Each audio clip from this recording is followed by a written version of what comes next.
Baada ya dakika ingine 5 simu ikalia tena, mama akaniambia hiyo mimi sichukui, acha.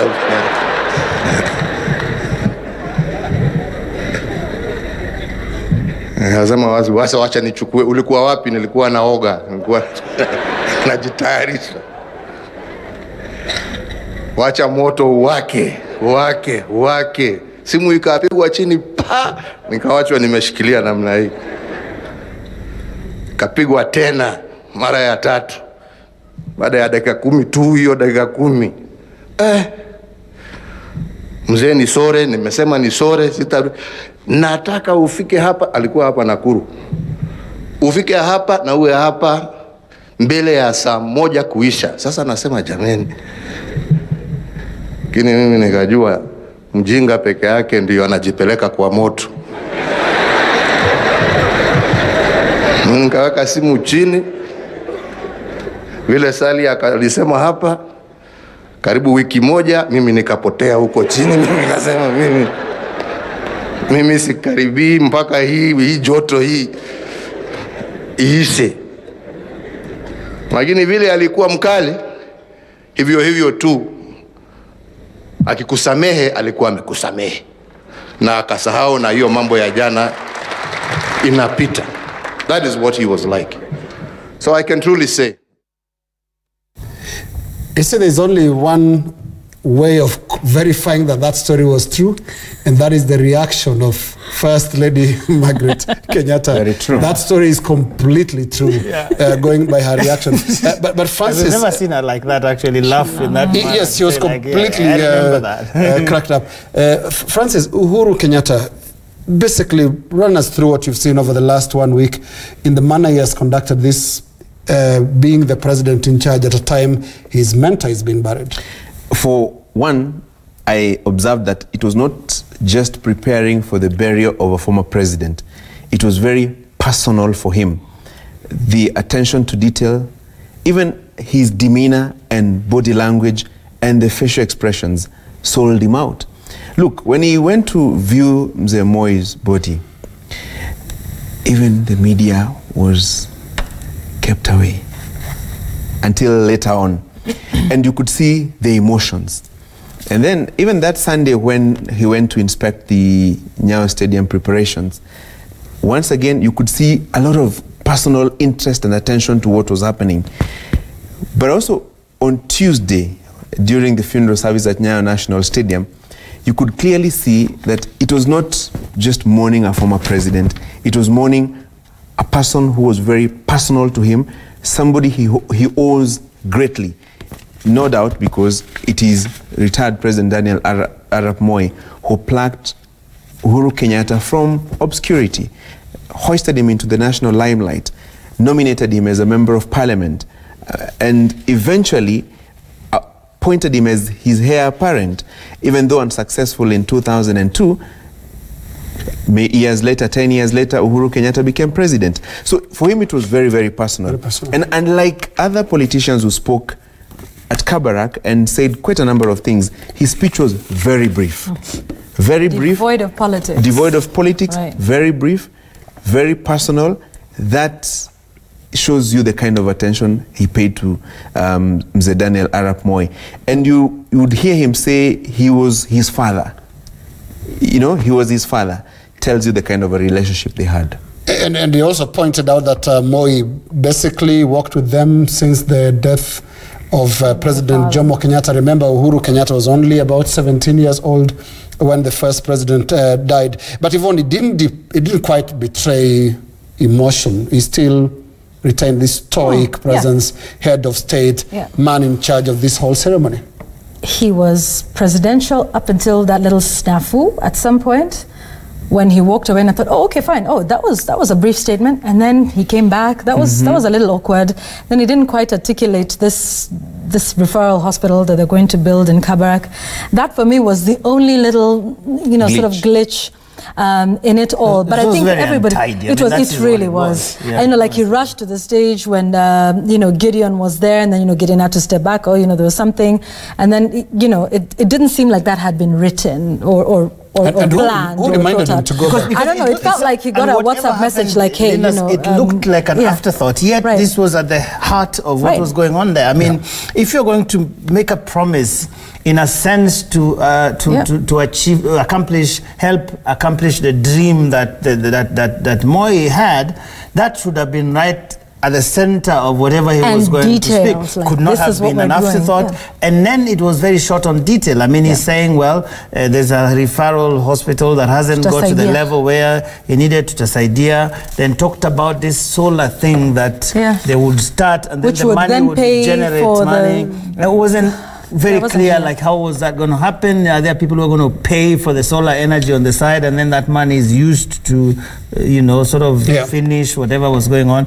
That actually was a very untidy moment in that. Yeah, and I want us to go to Gideon, but before we go to Gideon, let's go to the DP, William Ruto, and I think we have that soundbite. Robert, if we can see what the Deputy President said at Kabarak.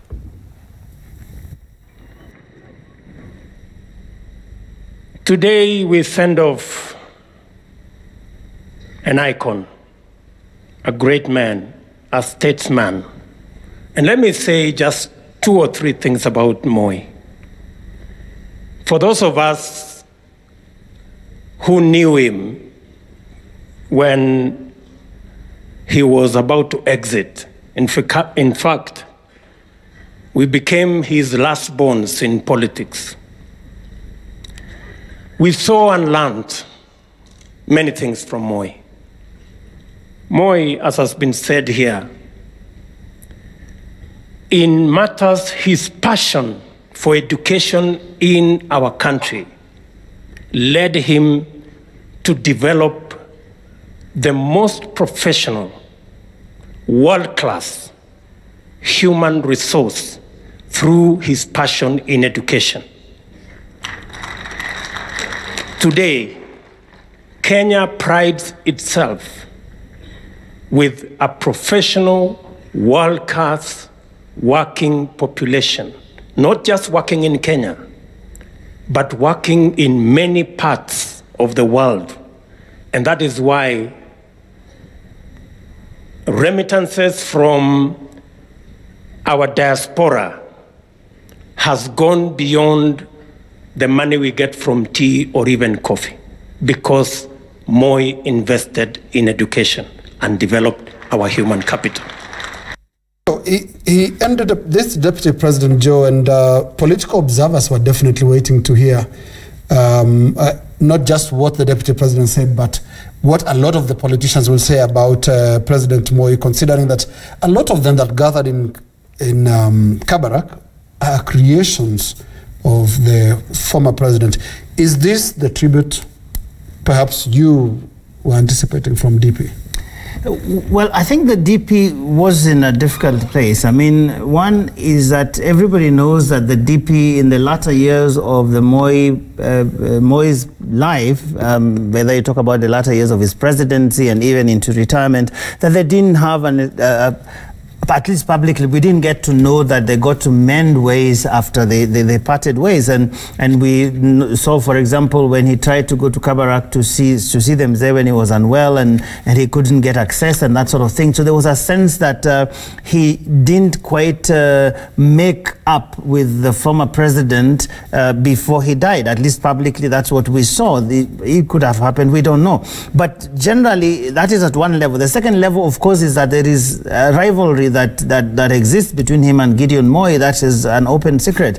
And so he was going into what is potentially, from a political standpoint, hostile territory, and yet this was such a big event, there's no way he was going to miss out. So he had to say things that sounded right for the occasion. He had to say things that everybody knows without appearing to venture into some kind of secret personal recollections that he had with the former president, because everybody would have thought, well, when did that happen? But I think that he played it well, in my view. He talked about the right things, the things that everybody would have wanted to hear about Moi in terms of education and broad whatever. achievements. And by everybody here, I mean the crowd that he was going to speak to. And it has to be said that he was cheered quite a bit. Yep. People have had different debates about which crowd that was. But I think that the sense of occasion that he displayed there was good politics, in my view. And sense of occasion, Francis? Yes. Sorry. When you talk about hostility, Joe, it was not just at Kabarak. He wasn't walking into a lion's den in Kabarak. That journey began the very day Mzee Moi passed on. Remember the instance at Lee Funeral Home? When his motorcade... Do tell us, you were there.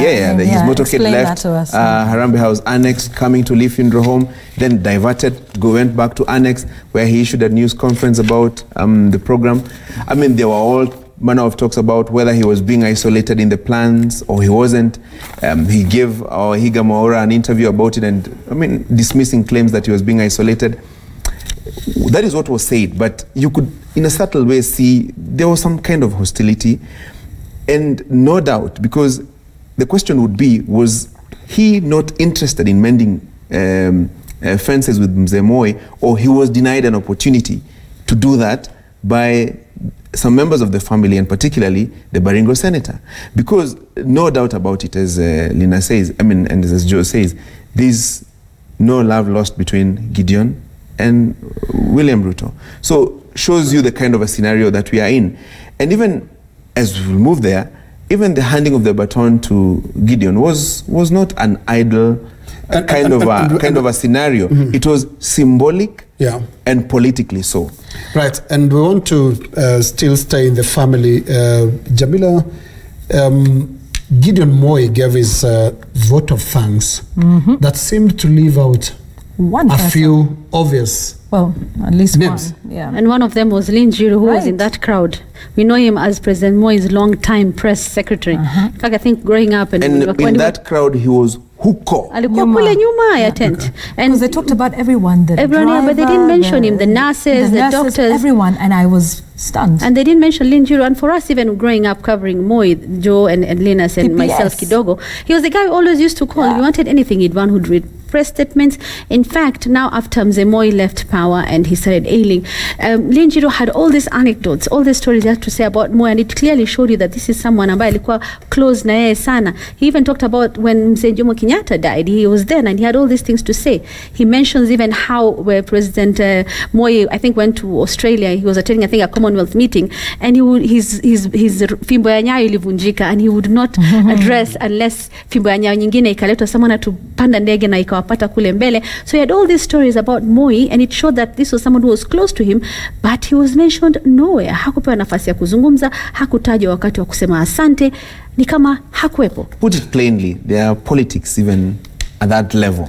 Well, as recently as last week, Lin Jiru was telling us that he was not just in charge of reporting what the president said, but also what he meant. Yes. Yeah, Yvonne. yeah, that's right. And I mean, I found that very interesting as well. But like you said, Francis, I mean, I think there's, there's a lot of, we know this, we've all had funerals, even in our, there's also always undertones sometimes that are, there's the political, there's the family, there's so many, layers of that I find interesting. I wonder if we can quickly just go and talk about, the significance of KANU and its revival, or at least the attempt of reviving igniting the KANU spirit. Yes, and one person who dressed, by the way, in KANU colors throughout the entire moment was Nick Salat. But first, before we even get to KANU, there was that all-important political moment, and that was, the baton, the rungu, the fimbo ya nyayo. Robert, can we, by the way, Robert just wants to come and just see who you are at the end of the show. But, let's play that of Robert, of Raymond handing Gideon, the fimbo ya nyayo. At least it was the symbol of it. It wasn't the fimbo ya nyayo because, but listen to this. Kama Simba anasaa Simba, nafikiri hapa kuna masimba wa kutosha. Kwa hivyo ningependa tu familia wangependa kujua kwamba kwa kimila firstborn ndio huwa anapewa ya kuchunga boma. So ningependa kuita Raymond Moi alafu atuelekeze kwa sababu ni firstborn ya familia. Honestly, I was not expecting this. Kwa familia ya Moi Kap Chepkeres, jamii wangu ya Kap Chepkeres na jomba zangu Kap Bomet, hata kushika hii rungu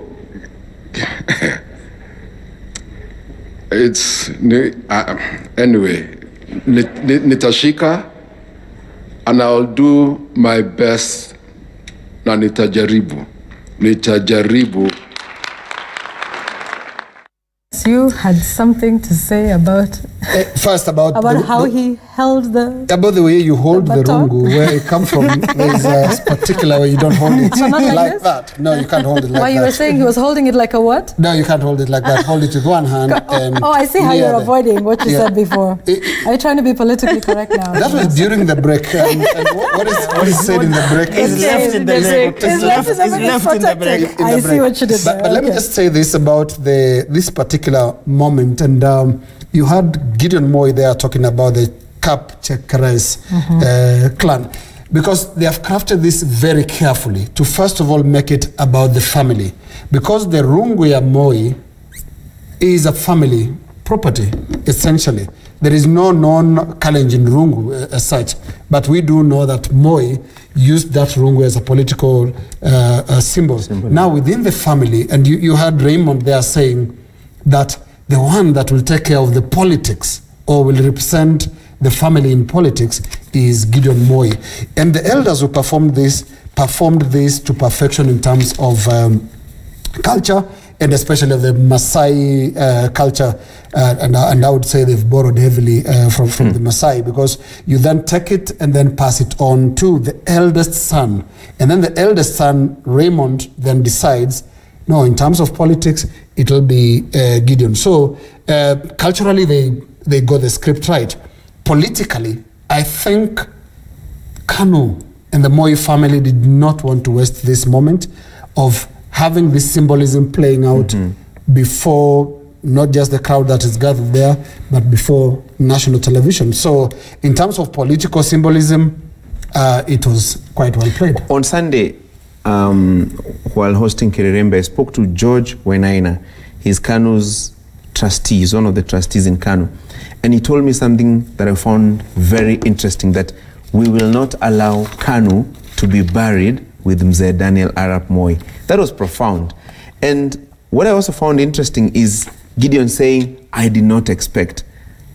Of course he expected it. It was planned. It was planned to the last second. All right, I want to add this, because, when we talked a little bit about, Deputy President Ruto's statement, I think many, because he came after Raila Odinga, many expected him to respond to what Raila had to say about the dynasty's watch.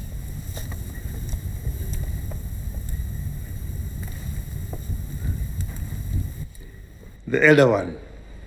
That is how Jaramogi described Moi, that Moi was a tall giraffe, with a tall neck, and that's so afar. Moi could predict what was going to happen in the future and warn them, so that they became careful as they were confronting the imperialists. But they fought very hard at that time against imperialists. They were only 8. They were outnumbered in the Legico. But within a short time, they managed to get an increase in numbers to 14. They became 14, where the others were now added. And that way, they confronted the imperialists and fought for the release of political detainees at that time. Mr. Jomo Kenyatta and his people who were detained at that time. So these were really patriots. If you look at Nyayo, from a very humble background, you go to Sacho up there in the hills, look at where he came from.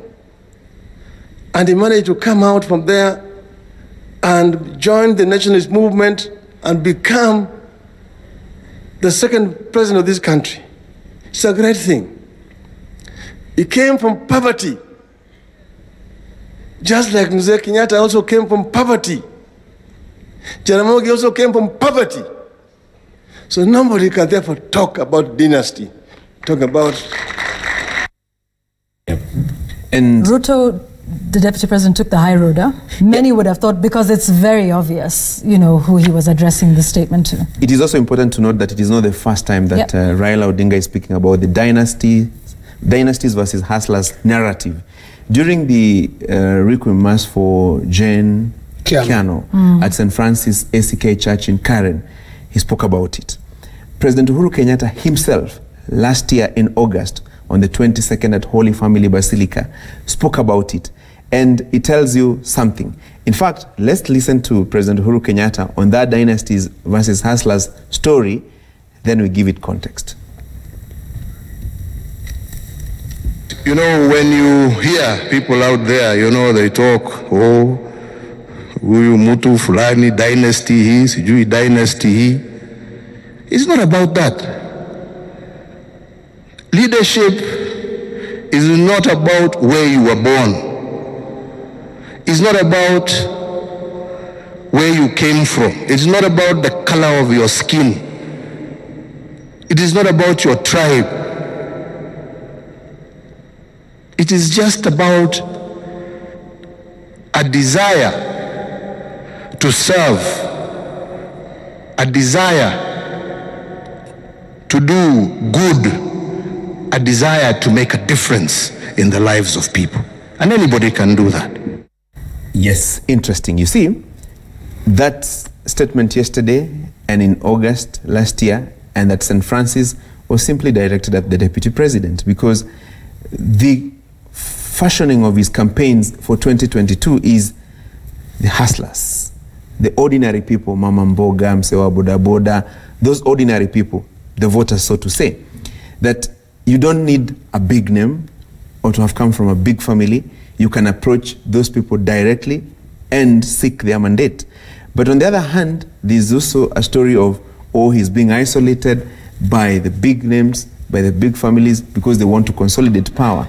And Linas and Joe, this is where you come in, because is power given What are we part of the or dynasties? gotten?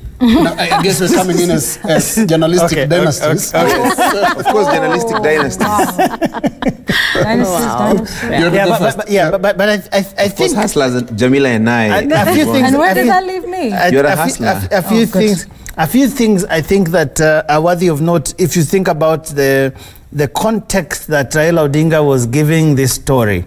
He goes back to where Jaramogi and Kenyatta and Moi began.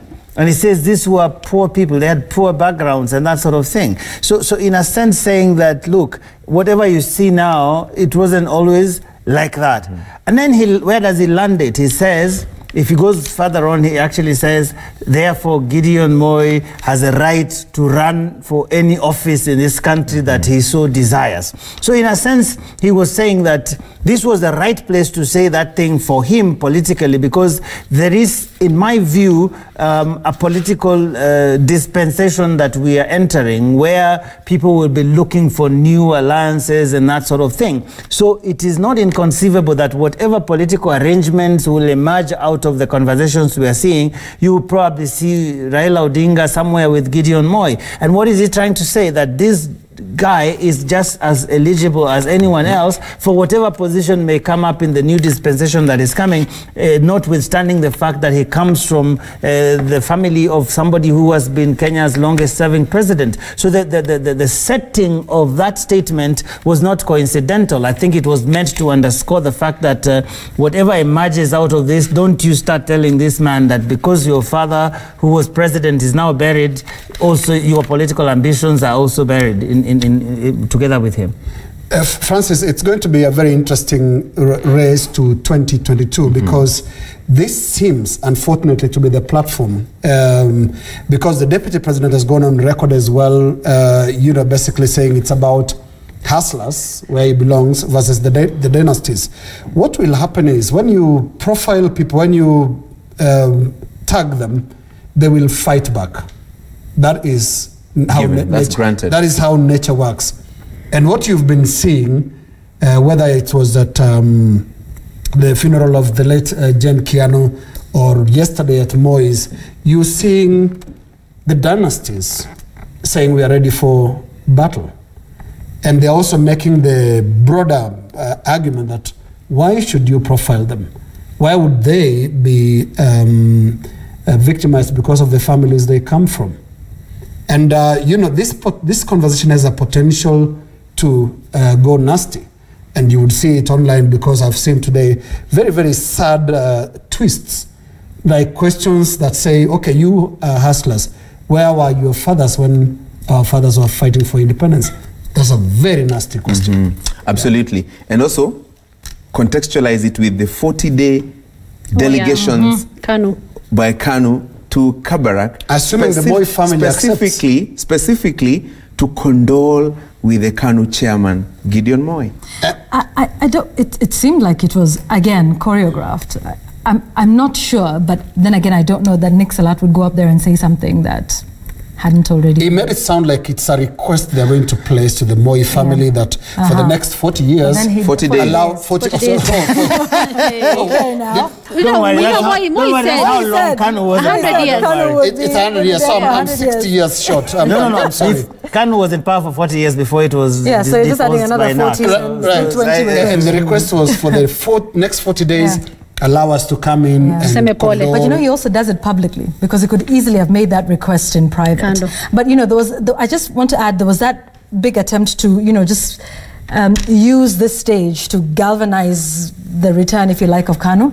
But it was also notable that Raymond Moi declared, not that we doubted it, but support for BBI. He says, na hiyo BBI tunakubaliana nayo. So there was quite a bit of politics that was happening, not just around dynasties in 2022, but also, you know, there was something there that, you know, we are with you with BBI na tunakubaliana nayo. So it's a rap, yes, but a lot will be happening. I think that's where our focus should be for the next 40 days, actually 45, because 2 have gone now. 40 delegations that you'll see there includes politicians, business people, religious leaders. 40 days is a long time. Dynasties and hustlers. 40 days is siku nyingi sana. Let's see kama tutakuwa naanza delegation. And it's time to end the show. Final word. Leo tunaanza na Yvonne Steak.